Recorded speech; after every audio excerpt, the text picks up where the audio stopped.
Now I know for a fact Donald Trump is trying to sabotage his own campaign. This idiocy with RFK Jr. is going to be the final nail in the coffin. When you see what I have to show you today, and it comes out eventually in the media, it's going to be the end of any chance he ever had for getting back in the White House. Now, I know a lot of you are fans of RFK Jr., but that's probably because you haven't heard some of the details about this guy and his former running mate, Shanahan. There are some things that are just absolutely bizarre. And besides that, look at what happened when Kamala Harris got rid of the old white man. All of a sudden, she is now the reincarnation of Barack Obama. Her polls shot up like they got launched out of a cannon. And even Donald Trump has admitted this. It's not manufactured. The excitement is real.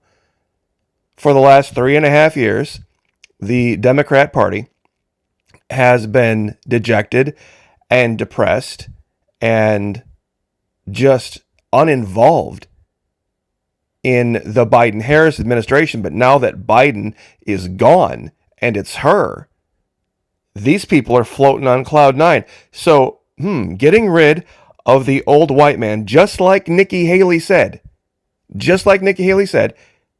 will be the winning strategy. She said the first party to get rid of the ancient old boomer white guy is going to win. And so what does Donald Trump do? He adds yet another old white guy to his campaign. He adds the endorsement of yet another old white guy. And he's got some crazy enough stuff by himself. But what this woman wanted to do will make anyone just absolutely think they've lost their mind. That anybody could think of what she thought of is just not right. It's just absolutely, when you have a guy who's a Kennedy going on the news and complaining and whining and crying for the better part of an hour about boo-hoo-hoo, life is so unfair, I have to quit my campaign. He's a Kennedy. She's a billionaire. Trump's a billionaire. And J.D. Vance is a Yale grad, former Democrat, never Trumper. It's just unbelievable to me. As crazy as people think I am about Antarctica, you can't make this stuff up. The stuff I've shown about Antarctica is eminently reasonable. A giant continent larger than the size of Europe, never having been explored, possibly having evidence of an ancient lost civilization is quite reasonable. What's going on now in politics is just absolutely batshit nuts. Battlefield of the mind. Thank you, everyone who's joined us at Patreon. God bless. You guys are absolutely amazing. Thank you for sticking around. Thank you for signing up. You are making the difference. You are standing in the breach. We're about 24 hours away from a brand new video over there. And I'll warn you folks, it's not for the faint-hearted. And fair warning, at the end of this video, I'm thinking about adding some other information as I progress through this video and I see how long it takes. I'm going to decide at the end whether I'm going to show the images or not. But just fair warning, at the end there might be some images that, might tweak a few people. The modern version of the world actually clamors for censorship. As much as RFK Jr. whined and cried about it today, they just want their own version of censorship. Now, I'm going to lead off this. $1 a month, fully refundable first 90 days. No questions asked. You guys know the deal. Thank you guys so much. But on this topic, $1 a month, I would like to ask a question. I think there's a lot of people out there who are not very good at math. So I'm going to help. How many of you remember back in 2016 when President Trump said, I'm going to forego my presidential salary? And everybody thought he was such an amazing hero, so selfless for doing so? Let me do some math for you. Now, you can look this up. Donald Trump is worth $4.7 billion with a B dollars. And he refused a $770,000 a year salary. That's what the president is paid. To put this in a proper ratio and perspective to where some average person can realize what really happened, we have to divide it down. It is the exact same thing as a person who has a net worth of $470,000 refusing a $77 a year salary. Now imagine some old guy, 65, 70 years old. He's doing all right. He's got the house paid off. He owns the house. He's got a couple of cars. He's got a 401k. Maybe he's got some small investments and doesn't have very much debt. And he has a net worth of $470,000, including the house, the cars, everything. That's not unreasonable. He's doing pretty good. He's better than a lot. But it's not an unreasonable number. $470,000 is something that a lot of people can wrap their head around. Now imagine somebody came to him in his later years in life and said, we have this position we'd like you to fill. Maybe it's a neighborhood association position. It only pays $77 a year. And he says, you can keep your $77 a year. Now, does that make him some giant hero for refusing $77 a year? Well, that's exactly what was going on. $4.7 billion is to $770,000 as $470,000 is to $77. And if this was the case, where the money was already set aside for the president, the salary of the office, why did he need campaign donations for his legal bills? See, it gets even worse than this. There's things going on right now that I don't think a lot of you would like to know about when it comes to money. Trump's businesses are raking in millions of dollars from Republican political campaigns, including his own. Late last year, former President Donald Trump announced his endorsement of car dealership owner Bernie Moreno for Ohio's Senate seat, elevating an untested candidate who'd never held public office over several other more prominent Republicans. 2 days later, Moreno's campaign spent about $17,000 at Trump's Mar-a-Lago resort, and then followed up by spending an additional $79,000 in the next month, making him one of the Florida Club's top political spenders.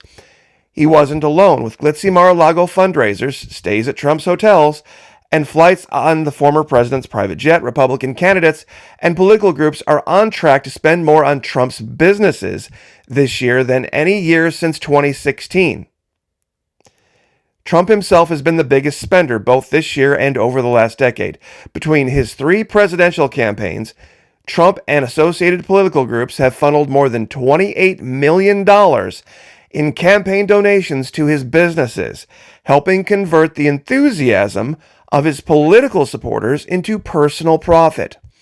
Other Republicans have followed suit, spending millions at Trump's properties in an apparent attempt to curry favor with the former president and signal their allegiance to him to GOP voters.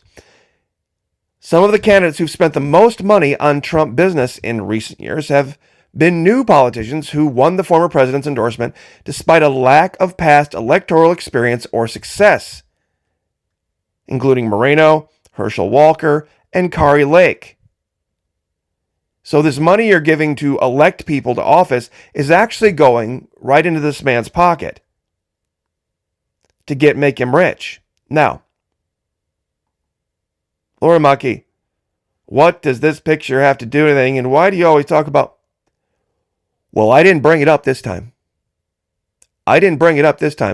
You see, a lot of people look at this and they kind of cringe a little bit and they're like, ugh, well, yeah, it happens. It happened in the Bible. It's happened throughout history. Much older men finding themselves in the new state of fatherhood, let's put it that way, with a younger woman. It just happens. It's just reality. We can look through any story in history. I don't care what culture you're in, whether it's Chinese culture, Indian culture, African culture, North American culture, European culture, South America, anywhere, you'll find this. It's normal. It's natural. It's just reality. Now, you see this woman? This is Nicole Shanahan, billionaire, ex of the founder of Google, and also allegedly, apparently, had a fling with Elon Musk.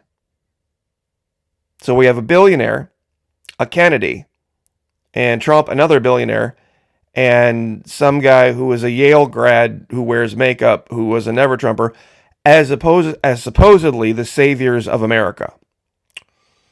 Do you know what she wants to do?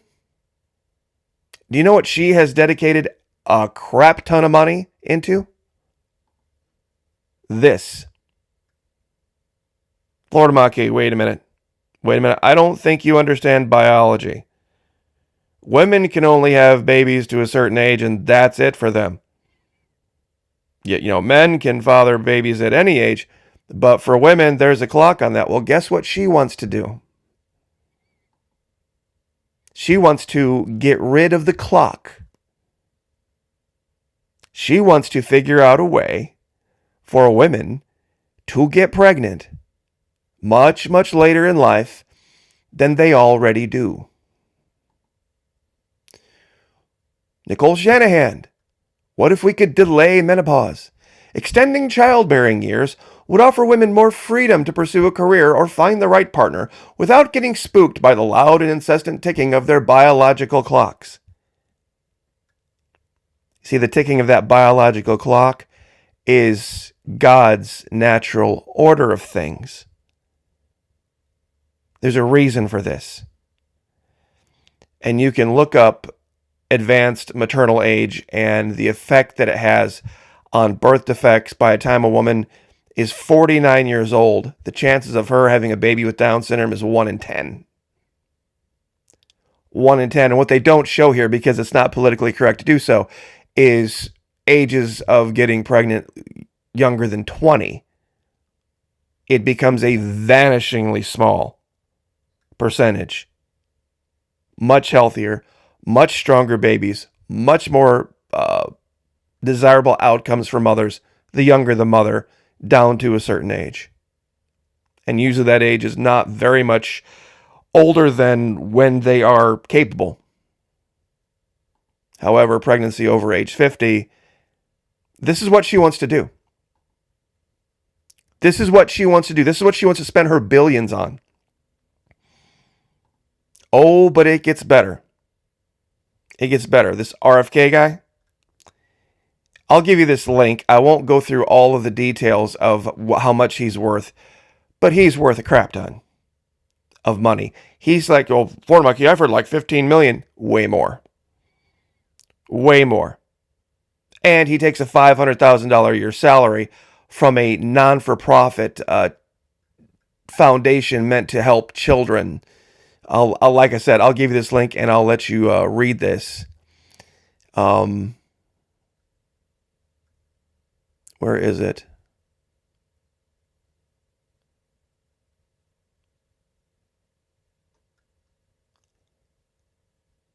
Oh, here it is. RFK Jr. also works for other law firms, generating more than $1.5 million in 2022, 2023 income. Weisner Baum, where he has helped litigation against Merck. He received more than $500,000 in salary and bonuses from Children's Health Defense, a nonprofit he started. A nonprofit. He's pulling in $500,000 a year from a nonprofit he started to fight corruption, mass surveillance, and censorship that puts profits before people, but he called it Children's Health Defense. So, and plus he's got a millionaire wife. But this story, hold on. about dumping a dead bear in Central Park when he was 60 years old is one of the most bizarre things I've ever read in my life. I'll give you the cliff notes on it. He was driving along and somebody in front of him had hit a bear cub, and he put the bear cub in his car because he wanted to take home. Apparently he's a falcon guy and they eat raw meat, and so he collects roadkill. And then apparently, according to him, he got busy with a long day of falconry, forgot about the bear, but then he had some dinner engagement later on in the city, and he just didn't have time to take it back to where it needed to be, and he didn't want to leave it in his car.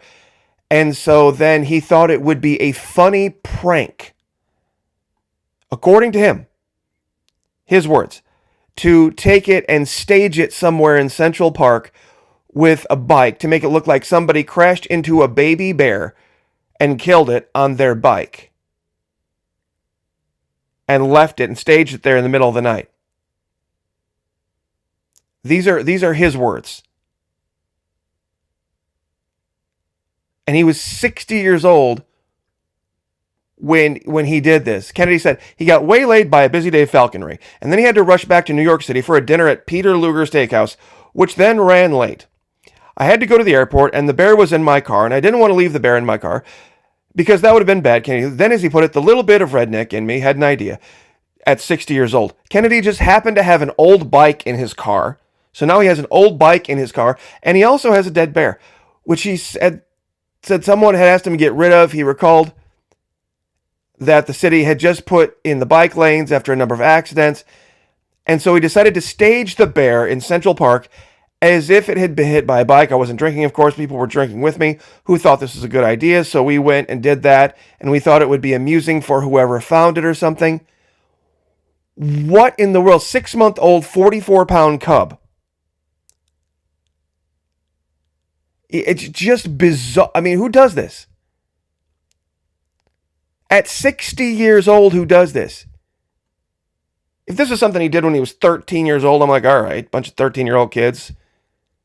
60-year-old man? And to put a little bit more fine point on the money, when they talk about wealth tax and taxing the rich and all this kind of thing, and supposedly that's evil, terrible, horrible socialism, Elon Musk, worth $214.8 billion, would have to pay $6. Jeff Bezos, worth $135.3 billion, would have to pay $4. And Bill Gates, worth $120 billion, would have to pay only $372.3 million. But, of course, we can't have that, because that would be evil, terrible, horrible socialism, wouldn't it? I found this graphic, and it's wrong, but it's wrong in the wrong direction. The 5 richest men on the planet now hold a combined $869 billion in wealth. If each of them were to spend $1 million a day, this graphic says it would take them 476 years to exhaust their wealth. This is wrong. $869 billion. If they were to spend $1 million a day, there are 365 days in a year. That would mean 365 million per year. Following me? So every 3 years, you would have a little over $1 billion spent. Following me? 365 million the first year, 365 million the next year, and that's $1 million a day, right? Okay, so a little over $1 billion every 3 years. So you have to take 3 times 869 billion. It's not 476 years. It's 2,476 years, meaning basically hundreds and hundreds and hundreds of years before the birth of Christ, you could have started spending $1 million a day. And only now would you be getting to the end of the money. Hundreds and hundreds of years before the birth of Christ, you could have started spending $1 million a day. And that's just the top 5 richest men. Some people might see this and it sounds like a Democrat talking point. Is it wrong? Should our economy not be measured by how the bottom 30% are doing at the supermarket and not how the top 1% are doing at the stock market?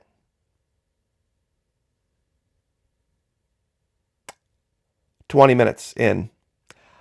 I'm going to go ahead and forego what I was going to talk about.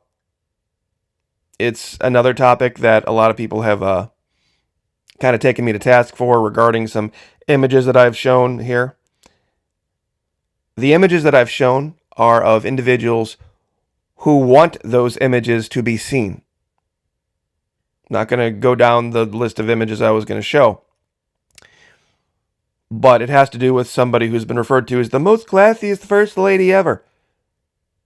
I guess we'll leave it for Patreon. We'll show it over there. You see, some people think there are victims out there that aren't. Just like, and what does it have to do with anything you talked about today? Why did you go there? RFK Jr.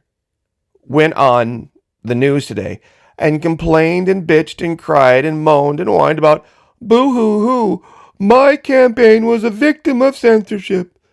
You see, the government is now corrupt because he suffered from it.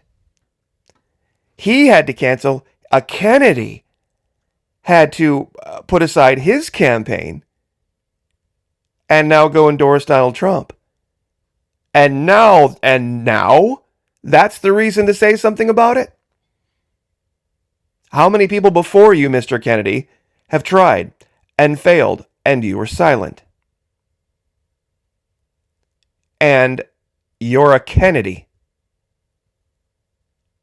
I don't want to hear about this idea of somehow you're representing the people. Somehow you're a man of the people. Somehow this idea that the two of these guys together are somehow representative of the average working Joe. Now, let me be clear. Morally unqualified. Just simply their stance on the whole trans thing alone. If single issue for me, that alone disqualifies anybody from the Democrat Party. But these people are just nuts. These people are just batshit nuts. This guy, at 60 years old, thought it would be a good idea to toss a dead bear roadkill in his car. And then when he got too busy to deal with that, decided to go stage it somewhere in the middle of a park.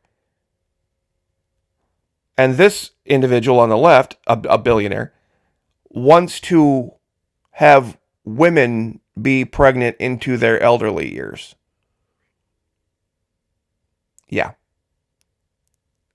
Folks, the idea of a lost civilization under the ice in Antarctica, not sounding so crazy in comparison now, is it? So, I will leave it there. God bless. Thank you. You have no idea how much this means to me. Having the Patreon channel, having the ability to speak here to you guys, and also over there, more gloves off, more in your face. And a lot of folks appreciate it. Check down in the comments. They'll say for sure. Next 24 hours or so, we're going to have a brand new video over there. And once again, not for the faint of heart. I'll leave it there. God bless. Pray for each other. Pray for me. I'll pray for you. Lift each other up. Like, share, subscribe. I'll see you guys next time.